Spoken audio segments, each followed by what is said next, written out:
If you're asking yourself whether you are or you are not addicted to pornography, in this video we'll answer this question. We'll also go through the process of separating yourself from the addiction and how you can know that you are on the good path. When it comes to the question whether you are or you are not addicted to pornography, ask yourself these questions. Do you watch porn while masturbating on a regular basis? Do you feel shame or guilt after you finish the consumption? Do you lie or hide the fact that you are watching porn to other people? Have you ever got into problems and difficulties because you are watching porn? Have you ever used pornography as a way to cope or quote unquote solve your real life problems? And last question, perhaps the most important one, have you tried to not watch porn for at least 2 weeks? The way one can know whether he is or he is not addicted to porn is very difficult because there isn't a fine line that defines now I'm not addicted, everything is fine, but I do one step and now everything is completely wrong. Each of us have it a bit different, but one indicator that can pretty accurately tell us whether we are in control of our lives or we are not is whether we will actually succeed in this 2 week challenge. If you claim that you are not an addict, then you can try this challenge and therefore you have nothing to lose. There are only two possibilities. You either succeed in this 2 week challenge or either you fail. If you succeed, then you might be like, you see, everything is fine. I'm in control. I'm not addicted to pornography. Yes, you might not be now, but now you are at the risk of believing that you are in control, continue watching porn, and prolonging the process of realizing that you have a problem. That's the scenario if you succeed in this challenge. If you don't succeed in this challenge, I think the message is clear.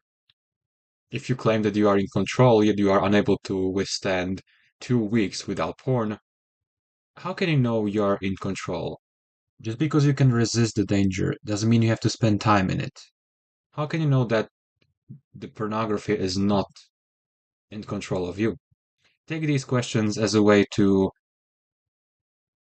see the approximate measure of the probability whether you are or you are not addicted to pornography.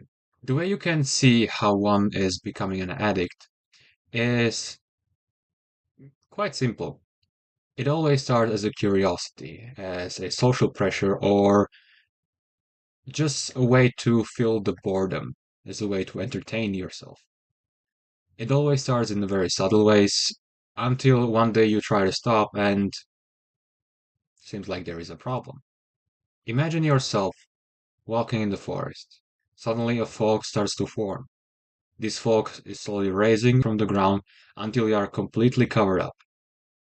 And as you are covered in the fog, you look at your arm and you are noticing this light gray fabric, layer by layer, completely covering you. It is copying how you look. Suddenly, you start to hear voices whispering to you to watch just one video. No more, only one.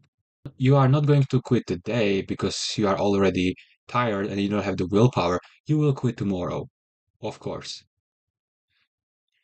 As you are hearing these voices, suddenly you start to feel a bit different, as if you are no longer in control, but something else has taken the control. In such process, as layer upon layer was latching onto you, it created this entity controlling you, and that entity is the addiction.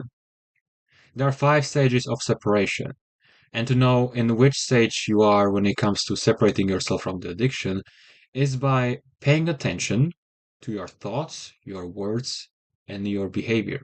At stage 1, a person is unaware of the problem, yet the problem is there. Such person can say, I'm not an addict, yet in the meantime, he is unable to stop watching porn. This stage is also a stage of denial, where the person is denying of the presence of the problem. Only once he look at himself with humility and honesty, he can see that there is a problem. Once he notices there is a problem, he goes to second stage, acceptance of the presence of the problem. In such stages, person admits that, yes, I am porn addict. I am unable to stop watching porn. This is a great stage because now he is aware of the problem and therefore he can now work on the problem that he finally sees. You cannot solve a problem that you cannot define, and a well-defined problem is a problem half solved. If a person is aware of this problem, he now needs to separate himself from the problem. Sometimes people believe that they are the problem. You are not the problem, you have a problem. And this stage is exactly about that. Realizing and defining where that problem is and separating it from you. Because you are not the problem, you have a problem. It's not a you issue, but a skill issue.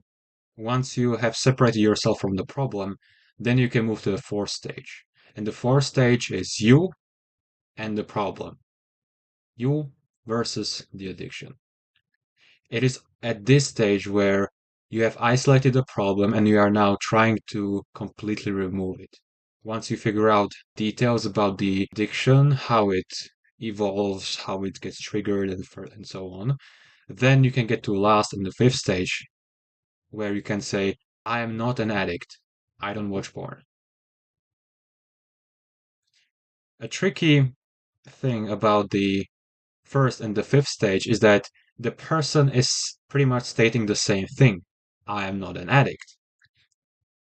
The difference is the alignment of the thoughts, words, and behavior.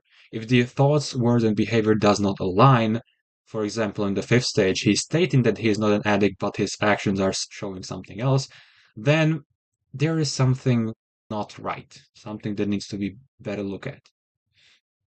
But if his thoughts, words, and action align, then he can say that I'm not an addict and he does not watch porn.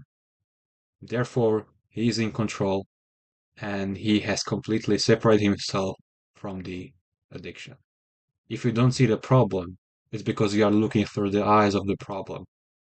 You don't see things how they are. You see the things how the problem wants you to see the things, to not see the problem. Pay attention to your thoughts, your words, and your actions. Because as you think, so you are.